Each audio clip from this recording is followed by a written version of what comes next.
For as long as I can remember, I've been the responsible one. The family ATM, the emotional rock, the invisible daughter.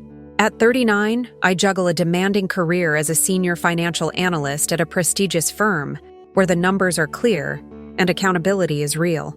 But at home, with my family, my sacrifices blur into the background noise, unnoticed and unappreciated. Last Thanksgiving still burns in my mind. I'd paid for the entire meal, $200 from my own savings, because that's just what I do. Fill the gaps no one else wants to acknowledge. Yet, as everyone gathered around the table, not a single thank you came my way. Instead, Amelia Washington, my cousin and lifelong rival, smirked as she leaned toward Marcus, my younger brother, whispering loud enough for me to hear. Typical Crystal, always carrying the weight. The sting of that whisper cut deeper than any harsh word. I forced a smile, swallowed the hurt. No one else seemed to notice or care. Our family gatherings are supposed to be a time of warmth and togetherness, but they've become battlegrounds where favoritism and silent resentment simmer just beneath the surface. Amelia, with her sharp tongue and cunning smile, thrives in these moments, effortlessly stealing the spotlight. Meanwhile, I'm the dependable one, the financial backbone, the emotional anchor. I hold pieces of this family together that they'd rather not admit are fraying. But I'm tired of being invisible. Behind closed doors, I hold a secret power, legal documents and joint property titles that bind us all in ways they don't suspect. It's my quiet leverage, my hidden safety net. And then there's my father, Robert Powell. Our relationship is strained to the breaking point. 3 years ago, he refused to walk me down the aisle at my wedding because, in his eyes, I chose wrong. That rejection felt like a slap I never saw coming. The man who should have been my greatest supporter made it clear I was already an outsider in our family story. I often wonder when it all started, this pattern of disregard and favoritism. High school feels like a lifetime ago, but the memories are sharp as ever. Graduation day. I stood there, valedictorian, scholarship recipient, the culmination of years of hard work. Yet, my achievements barely registered. Amelia, as class president, stole the show with her dramatic speech, drawing applause and praise that I was expected to receive but never did. I remember standing alone, the weight of invisible expectations pressing down on me. My father's words echoed in my ears. "We're proud of Amelia. She's the golden child." My mother, Eleanor, often showered Amelia with pity and attention, overlooking my efforts as if they were just routine chores. At the time, I told myself maybe they just didn't see how hard I worked. Maybe they were blinded by Amelia's charm. But deep down, I felt invisible, undervalued, a feeling that settled in my chest and never quite left. Over the years, my sacrifices grew heavier. I funneled over $250,000 into family needs that no one else would or could cover. Repairs on our crumbling family home, including a $30,000 roof replacement that should have been a shared responsibility. Then there was Marcus's college tuition, $80,000 that I paid under the guise of supporting my brother, but felt more like bailing him out of entitlement. And Amelia's wedding, $90,000 out of my pocket, pressured by my parents and Amelia herself, disguised as family duty. I even took unpaid leave from work to care for my ailing grandmother, sacrificing my own career progress without complaint. Throughout it all, Nathan, my husband, has been my steadfast ally. He understands the toxic dynamics that suffocate me and quietly reminds me of my own quiet power. The legal documents, the joint property titles signed by my father and brother during business deals. They assume those papers are insignificant. Nathan sees them as leverage. Sometimes when the weight feels unbearable, his words plant a small seed of hope that I don't have to carry this alone forever. The first public humiliation that really cut deep happened last year at Amelia's daughter's birthday party. Over 50 family members crowded into a rented hall, laughter and chatter filling the air. I arrived with a gift I personally picked out and spent $500 on, wanting to show thoughtfulness despite the tension that always clings to these gatherings. The moment I handed it over, Amelia's eyes narrowed. She snapped, loud enough for all to hear, "Did you even think this through, Crystal? It's so basic." The room fell silent, the air thick with awkwardness. Marcus snickered, and Eleanor barely hid her smirk, my face flushed with heat, embarrassment, anger, disbelief all tangled inside me. But I forced a smile, telling myself it was just jealousy, that Amelia's bitterness was her problem, not mine. Under my breath, I muttered, "I'm not going anywhere." Behind that guarded response, a spark of resolve flickered, fragile, but growing. This family might try to keep me invisible, but I was still here, still standing, and maybe, just maybe, the story was far from over. After my quiet defiance at the last family gathering, Amelia's response was swift and merciless. I could feel the shift almost immediately, whispers trailing me like shadows, sharp eyes darting away whenever I entered a room. It wasn't just within the family anymore. Rumors began to spread among distant relatives and old family friends. Amelia's flying monkeys, a tight-knit group of her closest allies, worked behind the scenes, planting seeds of doubt about me wherever they could. I started hearing fragments from friends I barely saw. "She's so selfish, always taking without giving back." Or, "Crystal's never really cared about us, only about her own image." Those words stung, not because they were true, but because I knew they were lies, crafted deliberately to isolate me. Then came the anonymous letters, handwritten notes left on my car windshield, on my doorstep, even slipped under my office door. Each one was a poison pen, accusing me of being ungrateful, of exaggerating my sacrifices, and of trying to manipulate the family for sympathy. One letter even suggested that my financial support was a calculated move to control the family's assets. I reread them, my hands trembling, the weight of betrayal pressing down on me like a vice. Meanwhile, Eleanor, my mother, who had once been a quiet enabler, began to edge her words with cold judgment. Her phone calls became lectures disguised as concern. "You're overreacting, Crystal. Maybe you should learn to let things go. Families fight. It's normal." Her tone was patronizing, dismissing every attempt I made to explain my feelings. I tried to reach out to other family members, hoping to break through the growing wall of silence. I called my Aunt Diane twice, but the calls went unanswered. I texted my Uncle Frank, only to receive curt replies that barely acknowledged my messages.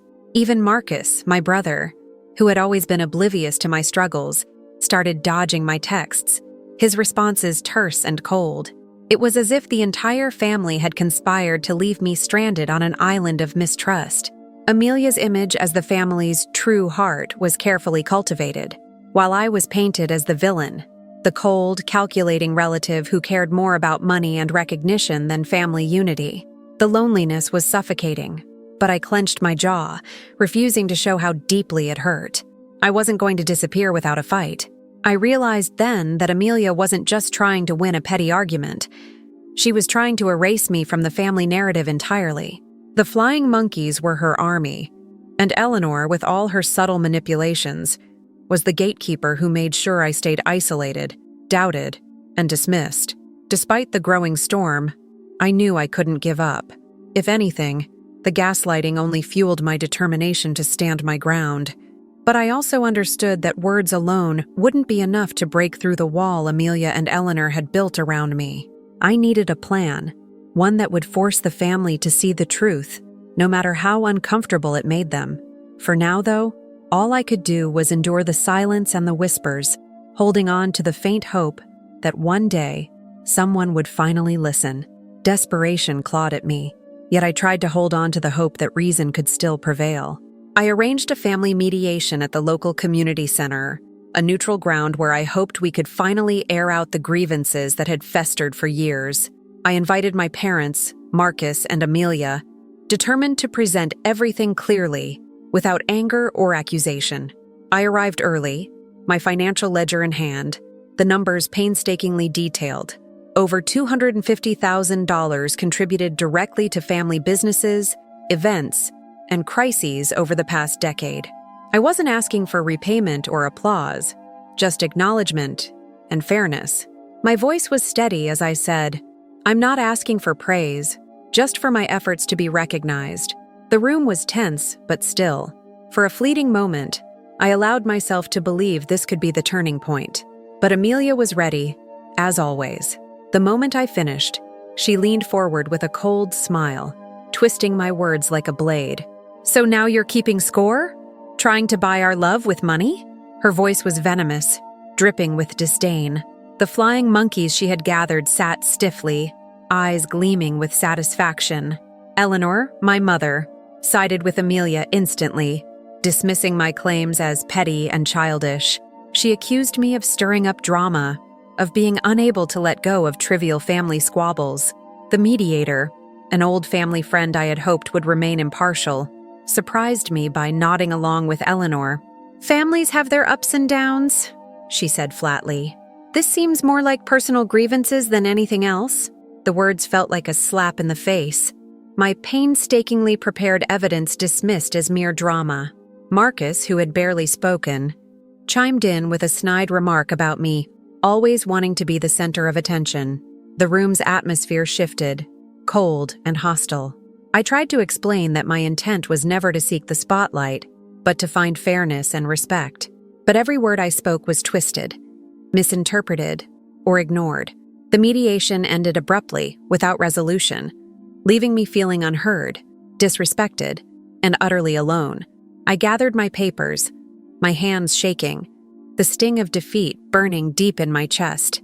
Walking out of that community center, I realized that the family I had hoped to heal was entrenched in denial and loyalty to Amelia's narrative. My attempts at peace had only widened the rift. The weight of invisible wounds settled heavier than ever. The Christmas party that year was supposed to be a refuge, a time for warmth and celebration. I arrived with Nathan beside me, proud of his recent promotion that raised his salary to $120,000 a year. It should have been a moment of joy, but instead, it became a stage for public humiliation. No sooner had Nathan shared the news with a few family members than Amelia launched her attack. "A corporate climber," she sneered loud enough for everyone to hear, "probably bought his way to the top, just like Crystal tries to buy their affection." The words hung in the air, sharp and cruel, slicing through the festive chatter. I felt my face burn with shame, but I clenched my jaw, refusing to show the humiliation. Marcus, ever the echo chamber of Amelia's venom, laughed loudly from across the room. "Must be nice to have a husband who actually makes money," he said, directed at me with thinly veiled contempt. The jab was brutal, insinuating that my responsibility for the family's finances was a burden, a failure. Eyes turned toward me, some filled with sympathy, many with judgment. Whispers spread like wildfire. Is Crystal really the responsible one, or just the family's ATM? The subtle attacks chipped away at my professional reputation, as if my success and Nathan's were somehow undeserved or illegitimate. The party's warmth evaporated, replaced by a chilling tension that left me feeling exposed and vulnerable. That night, as I lay awake, the echoes of their words replayed endlessly. The humiliation wasn't just about pride, it was about the precarious position I occupied in the family. If my reputation crumbled, so would the fragile respect I'd carved out for myself. The betrayal stung deeply. Amelia, Marcus, even Eleanor seemed determined to dismantle every piece of dignity I had left. Yet beneath the pain, a quiet fury began to build. I was no longer willing to be the punching bag, the scapegoat, the invisible martyr. This family might try to erase me, but I was still here, breathing, fighting, and I knew I couldn't face this alone. Nathan's steady presence reminded me that I had allies, even if the family had turned their backs. In the quiet aftermath, I reached out one last time, this time to my father, Robert. The call was private, away from prying ears, a desperate attempt to bridge the widening chasm between us. "I just want you to be proud of me," I whispered, my voice trembling with a mix of hope and hurt. I poured out my heart, sharing the pain of his absence at my wedding, the sting of his rejection, the loneliness I felt in this family that seemed to favor Amelia above all else. I asked quietly if there was any chance to rebuild, to find some common ground after years of silence. His response was ice cold. "You chose wrong when you married Nathan. I don't approve," he said with finality. No hesitation, no empathy, just a door slammed shut in my face. I tried to plead, to explain that I needed him to meet me halfway, that forgiveness and understanding were the only paths forward. But he hung up without a word, the line cutting off my last hope of reconciliation. The finality of his rejection hit me like a physical blow. In that moment, I understood something painfully clear. Some lines in family conflicts, once crossed, cannot be uncrossed. Robert's coldness was a boundary I could no longer breach. No matter how much I longed for his approval, the realization was devastating, but it also ignited a fierce resolve. If my father couldn't be my ally, then I would have to find strength elsewhere. The family I wanted might never exist, but the woman I needed to become was waiting on the other side of that shattered bridge. The worst part was how quickly my story twisted into something unrecognizable. Word spread fast that I'd confronted my father, Robert, but the narrative was all wrong, painted as if I were the aggressor tearing the family apart. Marcus, with his smug grin and careless words, told relatives I was the one breaking bonds, the source of tension where there had been none. His version of events traveled like wildfire through the family grapevine, turning whispers into judgment. Calls I once eagerly answered fell silent. Distant cousins who used to chat about trivial things stopped returning my messages altogether. Even Nathan's mother, who had been a quiet source of warmth and understanding, kept her distance now, her polite smiles replaced by cautious avoidance. The sting of isolation wrapped around me tighter than any embrace ever had. I felt like I was fading into a ghost, visible enough to be resented, but unseen enough to be ignored. I carried the weight of my sacrifices like stones in my pockets, but no one seemed to notice. Or worse, they saw only how heavy I carried it, not why. Each unpaid bill, every long night I stayed up caring for the family home or nursing my grandmother, felt like an invisible chain. The more I gave, the more the family took it for granted. My phone's silence screamed louder than any argument. Even when I showed up at family events, the cold shoulders and sideways glances told me my presence was no longer wanted. I was the responsible one, but that responsibility had become my prison. I wanted to scream that I was tired, that I had limits, but the words tangled in my throat. The loneliness wasn't just in the empty rooms of my life. It gnawed at the core of who I was. At one point, I tried to salvage what remained of my relationships with the family. I reached out to my Aunt Diane and Uncle Frank, hoping for a thread of connection, but my calls and texts were met with silence or curt replies that felt more like rebukes. Marcus, who had always been dismissive, now actively avoided me, his messages clipped and cold. The family gatherings became minefields. I saw the way eyes shifted away when I entered the room, how laughter quieted and conversations ceased. Amelia's victory was complete. She controlled the narrative, and the family, like puppets, danced to her tune. Even my mother, Eleanor, who I had once believed would be my ally, watched with detached eyes, her words laced with judgment rather than comfort. "Maybe you're making this worse," she said once, as if I were the problem, as if my pain was a choice. That night, lying awake with Nathan beside me, I felt the crushing weight of invisibility. My heart ached with the knowledge that my sacrifices were not only ignored, but twisted into weapons against me. I wanted to disappear, to vanish from the family story altogether. Yet beneath the exhaustion, a fragile ember of defiance flickered. I wasn't ready to give up. Not yet. The silence might be deafening, but it wouldn't drown out my truth. Somewhere in the shadows of rejection, I promised myself I would find a way back, or at least find a way out. The funeral was meant to be a sacred pause, a moment to mourn and remember, but instead it became the moment my world shattered in a way I didn't expect. As the family lawyer began reading the will, I held my breath, heart pounding with a mix of hope and dread. I expected, at the very least, acknowledgement, some recognition of my years of care, the money I'd poured into the family's crumbling legacy. But no, my name never came. The lawyer's voice was clear and deliberate, listing names and bequests, each word a nail hammered into the coffin of my place in this family. Amelia was named executor, the primary beneficiary of the estate, the house we all grew up in, the same house I had kept afloat with my money and labor.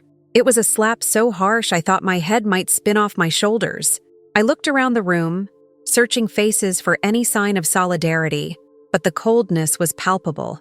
My mother's lips curled into a thin, unreadable smile, one that felt like a blade disguised as affection. Amelia leaned toward me, her whisper of venomous breath in my ear. "You lost your place."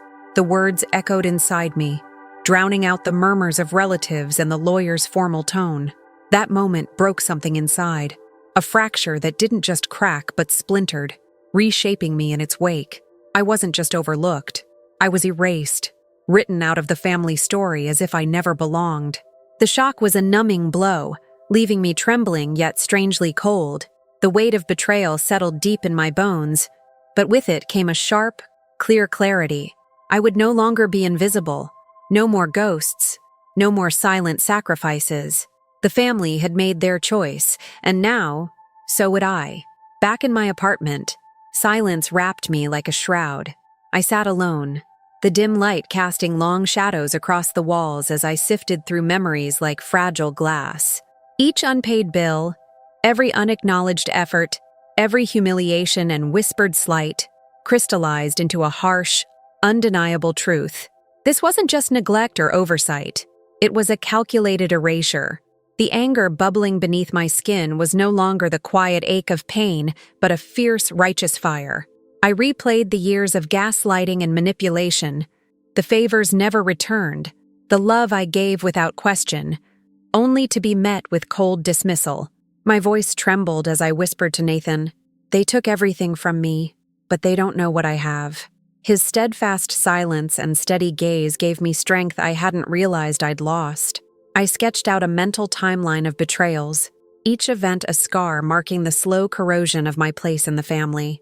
The wedding bills I covered, the roof repairs I managed, the college tuition I funded, all invisible threads in a tapestry where I was the unseen weaver. I thought of Amelia, cloaked in false innocence, weaving lies to tighten her grip. The veneer of family unity was a fragile mask concealing the rot beneath. My anger was no longer a storm I feared. It was a weapon I was learning to wield. I breathed deeply, the fire inside clearing away the fog of doubt. Never again, I vowed silently. The path ahead was uncertain, but I was no longer a victim waiting to be crushed underfoot. That morning, Nathan and I sat in our favorite cafe, the aroma of fresh coffee grounding me as I laid the pieces of my plan before him. My voice was steady, stripped of the exhaustion and pleading that had characterized my past. "They think I'm powerless, but I hold the keys," I said, tapping the folder of documents I had kept hidden for years. Joint property titles, contracts, legal papers signed by my father and Marcus that no one else knew about. Nathan's eyes lit up with that familiar mix of pride and determination. "It's time they see your value," he said firmly. For the first time in a long while, I felt a shift inside me. A movement from defense to offense, from survival to strategy. We discussed the next steps carefully, agreeing that it was time to engage a lawyer specializing in estate and contract law. I wasn't going to let emotions cloud my judgment or my approach. This was a calculated battle, and I intended to fight with every advantage I had. My posture straightened. My hands stopped trembling. The woman who had endured was transforming into one who was preparing to reclaim what was hers. The cafe buzzed around us, but I was focused, grounded, ready. This wasn't about revenge. It was about justice and dignity. No longer pleading for recognition, I was preparing to demand it. The family might have tried to erase me, but I was ready to write myself back into the story, on my own terms. The more Nathan and I dug into the family's financial labyrinth, the clearer it became how deeply Amelia and Eleanor depended on me without ever acknowledging it. Late nights at the kitchen table, papers scattered like battlefield maps, we uncovered documents I'd never seen. Unsigned contracts, misfiled deeds, joint property titles buried in decades-old folders. It was staggering. Those faded files showed that I had legal ownership stakes in family businesses and properties, everything from the storefront on Main Street to the rental units that Amelia paraded as her own success. I was the invisible partner holding the whole facade together. What hit me hardest was realizing how fragile their empire really was. Amelia's arrogance was a mask-hiding desperation. She was drowning in debt, and Eleanor was her secret lifeline. quietly covering late payments and negotiating with creditors behind everyone's backs. Their carefully curated image of control was nothing but smoke and mirrors. I felt a cold swell of both sorrow and vindication. All these years, I'd carried the burden silently, thinking I was the only one invested in this family's survival. But no, they leaned on me, not just for money, but for my silence and compliance too. As I traced the money trail, I saw how my financial support had been siphoned into their pockets, disguised as family expenses or business investments, none of it ever repaid. The realization that my sacrifices had been weaponized against me was a punch to the gut. I had been the family's invisible ATM, and now I held the receipts, the ownership papers, the legal leverage. It was more than I ever expected. The facade of family loyalty was a sham. Their wealth was tethered to my quiet endurance and resources. This knowledge shifted something inside me, a dangerous clarity that I was no longer just the scapegoat, but the one holding all the cards. I stared at the documents, their weight in my hands a tangible symbol of my hidden power.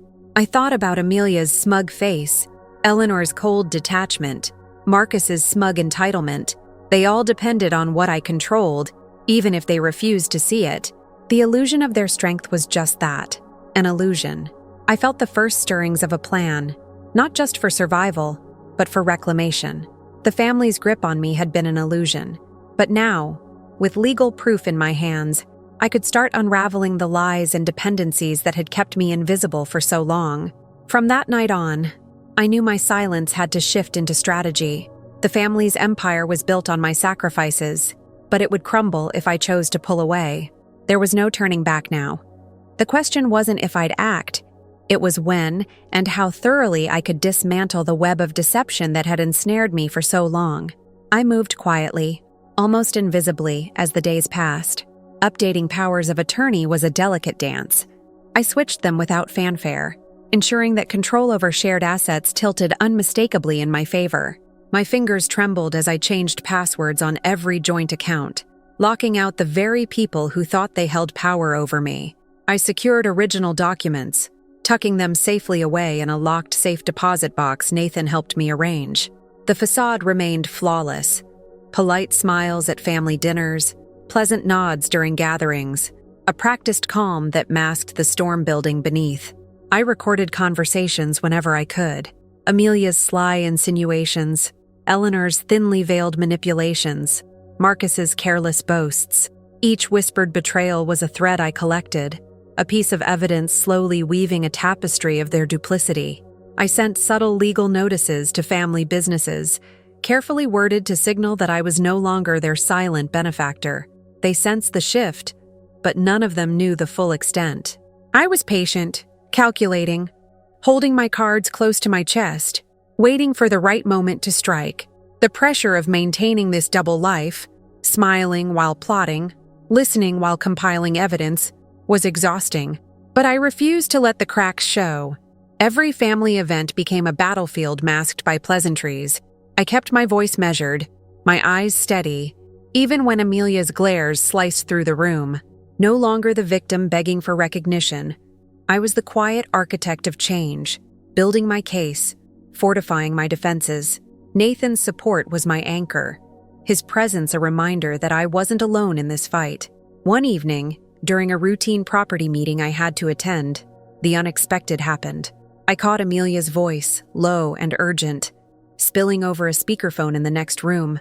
Eleanor was on the other end, their words weaving a web of betrayal that stabbed through my heart. "We've been managing Robert's finances for years," Amelia whispered.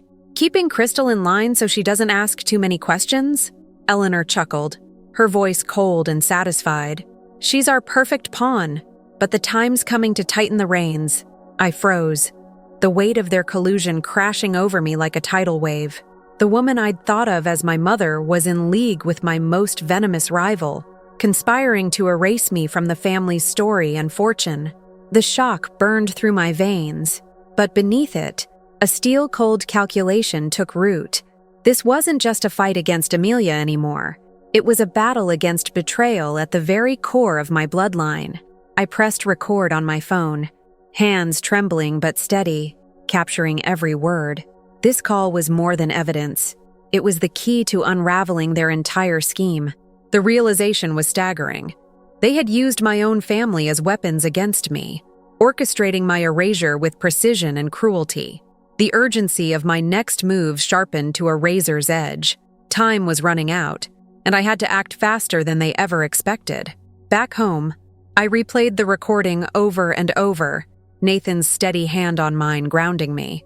The layers of deception were thicker than I'd imagined, but now I had proof. I felt a surge of power mingled with bitter sadness. They had underestimated me, thinking I was too loyal, too silent. But this betrayal lit a fire beneath me that no insult or slight ever had. I was no longer a pawn. I was a queen preparing to reclaim her throne. The first moves had to be precise and decisive. I began by formally withdrawing my financial support from the family businesses, the lifeblood of their operation. Letters went out that day, carefully drafted legal notices questioning the validity of recent property transfers and the will itself. I froze joint accounts, cutting off the flow of money that had kept Amelia's facade alive. The impact was immediate. Calls from creditors flooded in, and whispers of cash flow problems rippled through the family. Amelia's calm cracked. I saw it in her texts, frantic and demanding explanations. Eleanor's usual cold confidence faltered in private, but none of them made the connection to me, yet. I wore my mask flawlessly, attending family events with a composed smile, concealing the quiet storm I'd unleashed. Inside, I was watching the cracks spread, waiting to see how far the empire would crumble before they realized I was the architect of its unraveling. For once, I felt in control. No longer the invisible martyr, no longer the silent victim. My quiet withdrawal was a declaration of power, a boundary set not with anger, but with unyielding resolve. The family might still play their games, but the rules had changed, and I was ready to see how far they'd fall when the foundation I'd supported for so long was finally pulled from beneath them. The air in the room was thick with tension. The hum of polite conversations abruptly stilled as I stepped forward, clutching the folder that had become my weapon. The family gathering, meant to be a celebration of togetherness, felt like stepping into a lion's den, but I was done hiding behind silence. The circle of relatives, their eyes sharp with curiosity and unease, framed the moment as I cleared my throat and said, "It's time we stop pretending." The family lawyer stood beside me, a quiet sentinel holding the weight of legal authority. I laid out the documents, bank statements tracing the flow of my money into their businesses, the recorded call between Amelia and Eleanor, the joint property titles bearing my name. Faces shifted, some pale, others stunned, as the truth spilled into the open like a flood breaking levees. "I was the family's foundation, and you built your empire on my back," I said, voice steady but fierce. My gaze locked on Amelia's face, watching the color drain until her usual smug smile faltered. Eleanor's poised mask cracked, a flicker of unease betraying her. The room, once filled with polite murmurs, now hung on my every word. For years, I was the invisible hand propping up this family, financially, emotionally, silently. No more. I felt the weight of every unpaid bill, every sacrifice I'd made, crystallizing in that moment. From this point forward, I'm no longer your ATM or scapegoat. Respect me, or face legal consequences. The authority in my voice was unmistakable. Whispers rippled through the crowd. I caught glimpses of shock, disbelief, even reluctant admiration. Amelia's lips pressed into a tight line, but there was no retort, no deflection. Eleanor's eyes darted nervously, betraying the cracks in their carefully constructed alliance. It was the champagne moment I had imagined in countless sleepless nights, a reversal of power that stunned the family into silence. I wasn't the meek daughter anymore. I was the one holding the cards. The lawyer confirmed my claims, legal documents in hand, validating every accusation. My relatives, many of whom had turned a blind eye for years, now faced the undeniable truth.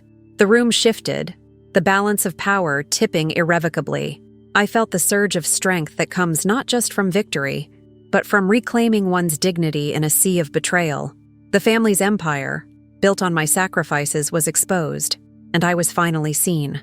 Word spread through the family grapevine like wildfire, the shockwaves of that confrontation unraveling the carefully maintained facade. Amelia's social standing, once unassailable, began to crumble in real time. Messages flooded my phone, texts dripping with false remorse, desperate promises to make things right. She tried to rewrite history with empty apologies, her words sounding hollow against the backdrop of exposed deceit. Eleanor attempted her own brand of manipulation, flooding me with love-bombing gestures and calls, each one a thinly veiled attempt to pull me back into the fold, to quiet the storm I'd unleashed. But I stood firm, my boundaries now unwritten law. I responded only through my lawyer, refusing to engage in the emotional games that had once worn me down. The ripple effect extended beyond family drama. Amelia's business partners, sensing instability and scandal, began distancing themselves. Invitations evaporated. Contracts quietly terminated. The empire that had once seemed so solid was cracking. Even Marcus, who had long reinforced family favoritism toward Amelia, found himself isolated as relatives who once looked the other way now rallied to my side. Conversations at family gatherings turned into hushed debates about loyalty and betrayal. The fracture lines in the family grew wider, the once united front now splintered. Despite the chaos, I felt a calm certainty. I was no longer the scapegoat, but the center of a reckoning that would reshape our family's future. The power I had quietly nurtured now radiated through every interaction, a shield against the past and a promise of the life I was forging. Amelia's final attempts at manipulation were as desperate as they were predictable. She hired private investigators to dig into my personal life, hoping to unearth dirt that would tarnish my reputation. Rumors spread like wildfire, accusations of greed, betrayal, and selfishness woven into malicious gossip. The flying monkeys, those family members and friends caught in Amelia's web, escalated their attacks on social media, their words sharp and unrelenting. Phone calls came in, veiled threats slipping beneath the surface of polite conversation. I felt the sting of their venom but refused to let it break me. Nathan was unwavering, a steadfast pillar of support, helping me document every incident meticulously. Together, we built legal defenses that turned their attacks back on them. Restraining orders were filed against the most aggressive harassers, their attempts at intimidation crumbling under the weight of evidence. Amelia's credibility, once bolstered by envy and manipulation, collapsed piece by piece. As her isolation grew, so did her desperation, and with it, the futility of her schemes. The family's whispers shifted again, now filled with pity for the woman whose lies had finally ensnared her. Meanwhile, I found a strange strength in this battle, the knowledge that every false accusation only reinforced my resolve. I was no longer a victim of manipulation. I was the one setting the terms, drawing the lines, and holding firm against the storm they unleashed. With the dust settling, a quiet peace began to take root in my life, a peace born not of forgiveness, but of reclamation. Nathan and I moved into a new home, a sanctuary far from the toxic echoes of the past. It was a place where I could breathe deeply without the weight of betrayal pressing on my chest. Boundaries were clear and unyielding, limited contact with the family, no financial support, respect demanded and enforced. Amelia's influence faded into a distant memory as Eleanor retreated into silence, their power evaporating like mist. I sat in that new space, surrounded by light and calm, reflecting on the journey that had brought me here. I chose to love myself when they chose to discard me, I whispered, the words a balm to wounds that had never fully healed. This was not the end of a story of pain, but the beginning of one shaped by strength and freedom.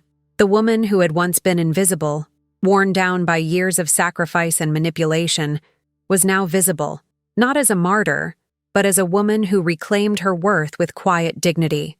The past would always be a part of me, but it no longer defined me. I felt the gentle pulse of hope, steady and sure, guiding me toward a future where I would be seen, heard, and respected. For the first time in a long time, I smiled, not because the battle was over, but because I was finally free to live on my own terms.